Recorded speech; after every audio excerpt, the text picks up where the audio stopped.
Hello friends, welcome to my channel. मैं doctor Usha Uddar बोल रही हूँ। आज मैं आपके लिए ऐसा टॉपिक लेके आई हूँ जो सबके मन में वो सवाल हमेशा मंडराता रहता है। तो ऐसे ही एक सवाल अपने कमेंट में अपने जो एक व्यूअर्स है उन्होंने पूछा था। मैं एचआईवी पॉजिटिव हूँ और मैं गवर्नमेंट एग्जाम की तैयारी कर रहा हूँ और मैं गवर्नमेंट सर्विस में जाना चाहता हूँ।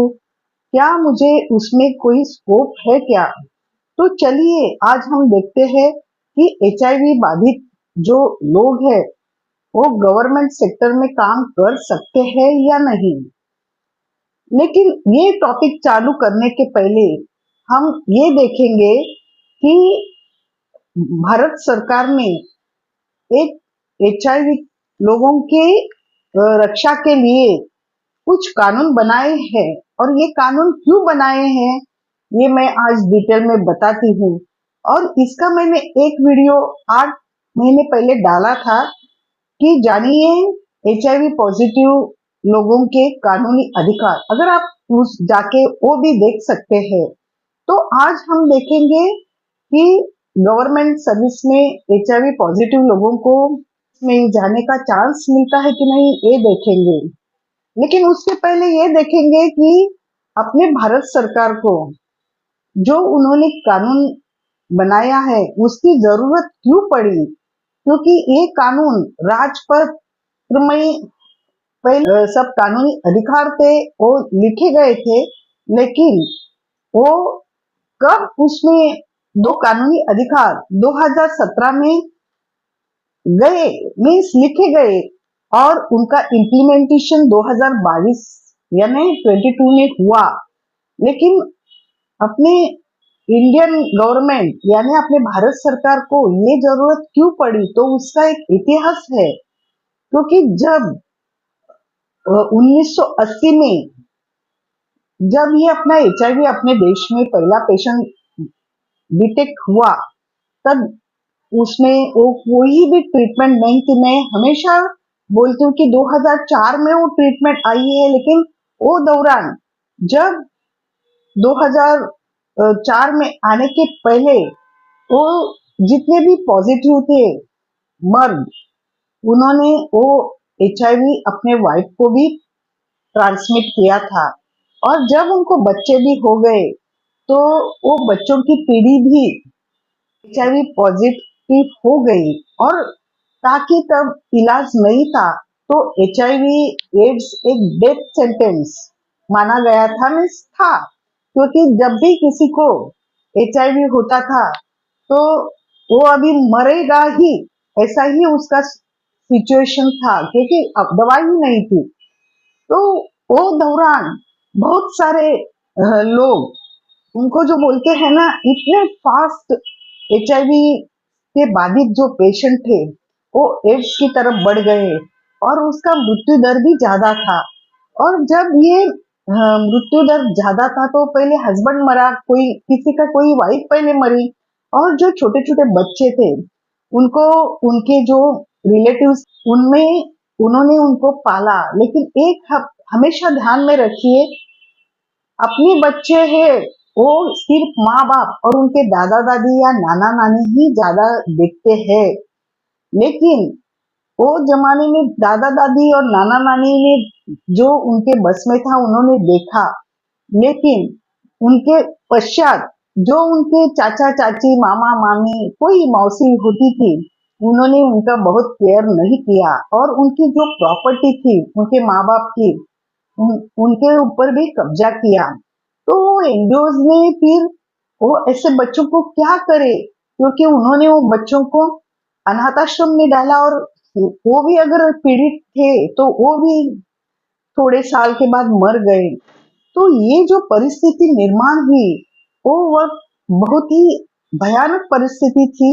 और भारत सरकार ने फिर इस पे कुछ ठोस कदम उठाने की ठान ली और उन्होंने उनके अधिकार जो है वो उनको अच्छी तरह से नोट डाउन किया। लेकिन इम्प्लीमेंट होने तक आज 2017 उजाड़ गया और उसका पूरा इम्प्लीमेंटेशन 2022 में हुआ, तो इतने साल वो कानूनी अधिकार के लिए भी लगे। तो उसमें बहुत डिटेल में मैंने वो पहले वीडियो में दिया है, लेकिन आज मैं ये कानूनी अधिकार उनको एक्ट 2017 बोलते हैं, तो वो कानूनी दौर से उसमें बहुत सारे माइनर माइनर पॉइंट्स है, तो वो मैं आज इधर डिस्कस नहीं करूंगी। लेकिन जो एक व्यूअर्स ने पूछा कि मुझे गवर्नमेंट सर्विस में मिलता है क्या, चांस मिलेगा क्या, तो उसके बारे में आज हम ज्यादा फोकस करेंगे।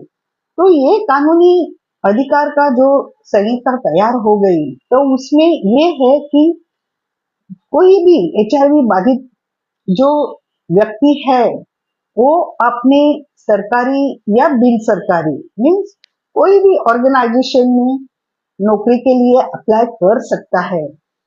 अगर आपका सिलेक्शन हो गया और अगर आपको जो एचआईवी पॉजिटिव है या आपके कलीग्स या जो कोई भी है उनको समझ गया और वो उन्होंने अगर आपके साथ भेदभाव किया, तो उसके लिए भी पनिशमेंट है।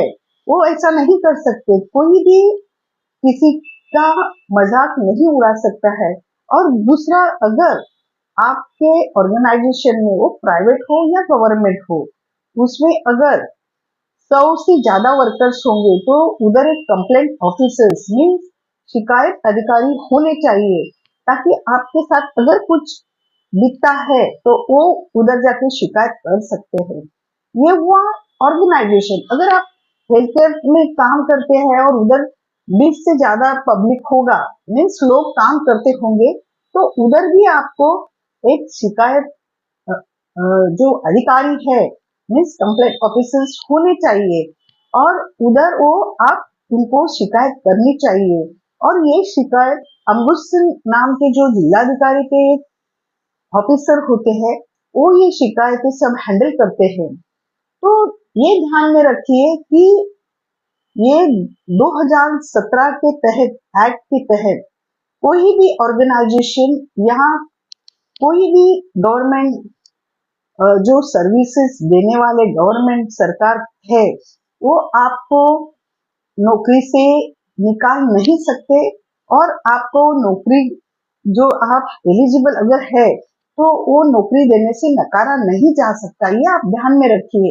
लेकिन क्या होता है, ये मैंने मेरे ये कार्यकाल में भी देखा है कि ये मैं अभी आपको बोलती हूँ कि ये सब कायदे हैं आपके लोगों के लिए, लेकिन सत्य स्थिति ये है कि मैंने ऐसे पेशेंट को सुसाइड करते हुए देखा है। क्योंकि जब जितना हम एक कार्यालय में काम करते हैं, उधर अनजाने में किसी को आपके एचआईवी का पता चलता है, तो वो एक घृणावरी नजर से आपको देखते हैं, भेदभाव करते हैं, और वो जो ऑर्गेनाइजेशन है वो आपको काम से निकाल देता है।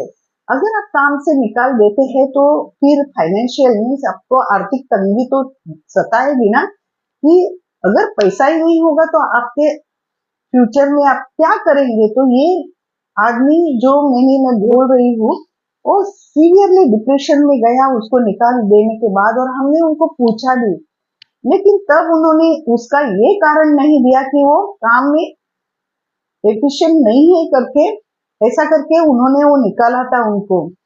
उनको मालूम हुआ कि ये एचआईवी, और उनके मन में एचआईवी है, तो अभी भी समाज में इतनी गलत धारणाएं हैं कि एचआईवी का जो व्यक्ति है वो बोलने से, एक साथ खाने से ये फैलता है। तो ये जो धारणा है जनरल पब्लिक में, वो कहाँ से जाके हम उनको अवेयरनेस करना चाहिए।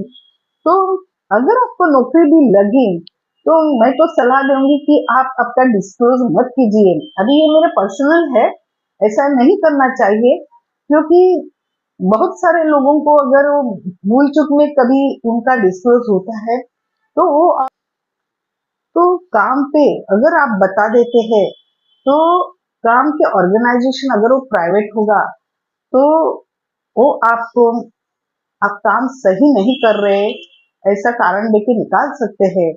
तो सतर्क रहिए, क्योंकि वो करने का भेदभाव तो नहीं करने का ऐसा कानूनी अधिकार है, लेकिन हमने देखे कि कानूनी अधिकार अपने पेपर पे ही रह जाते हैं, और जो जानबूझ के अगर करते हैं तो उनके लिए हम कुछ नहीं कर पाते, क्योंकि ये हुआ वर्किंग प्लेस पे। लेकिन ऐसे बहुत सारे ये है कि वो घर में भी सगे भाई भाई भी एक दूसरे से लड़ते हैं, अगर इनको ये मालूम पड़ा तो आज हमने देखा कि अगर गवर्नमेंट सर्विस में आप ये करना चाहते हैं तो आपको मिलना चाहिए, क्योंकि वो कानूनी अधिकार है। लेकिन सद्य स्थिति में आगे जाके क्या होता है ये मुझे मालूम नहीं, लेकिन क्योंकि कोई भी आपको HIV टेस्टिंग के लिए कंपल्शन नहीं कर सकता, ये आप ध्यान में रखिए। और आप बोल सकते हैं कि 2017 के एक्ट के तहत आप हमारे कंसेंट के बिना HIV नहीं कर सकते। तो व्यूअर्स, मुझे लगता है कि आपको अच्छा लगा होगा। आप ये जो वीडियो है वो शेयर कीजिए, ताकि हर एक HIV पॉजिटिव लोगों को ये मालूम हो। धन्यवाद।